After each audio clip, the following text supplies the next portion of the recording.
Levo historia yake na yangu tupishani sana. Mimi akaanza muziki watu wamenidharau sana ujue. Uongo kweli? Sana. Lakini leo katika nchi hii mimi ndo mwakilishi wa kwanza kwenye muziki. Uongo kweli? Napokuwa mimi mwakilishi wa kwanza kwenye muziki, maana Kigoma ndo mwakilishi wa kwanza kwenye muziki. Hii chata ya Kigoma, nembo ya Kigoma, imetokea Kigoma, inapoongoza kwenye muziki, maana Kigoma ndo inaongoza kwenye muziki. Uongo kweli? Wakati naanza kaongea sana huyo eti sio hajasomea muziki, sio nikasema wewe njoo na makaratasi yako ya muziki, afu mimi natoka na elimu ya mtaa, afu tulete matokeo nikuoneshe maajabu.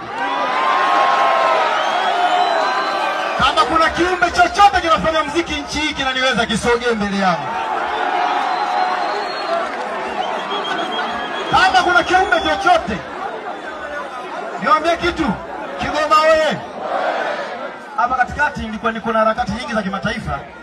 Huku nyuma kwa kuna dharau nyingi za kijinga jinga. Nikasema hawana adabu hawa. Nikawatia misumari. Misumari inaitwa shikeni adabu. Nimeweka misumari, nikaka namba 1 2 3 nakuja kenge yote wasogea hapa.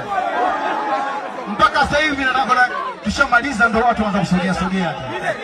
Lakini ile ilitoa kwa kuwashikisha adabu, kama shikeni adabu na mtoto wao Kigoma. Shika adabu.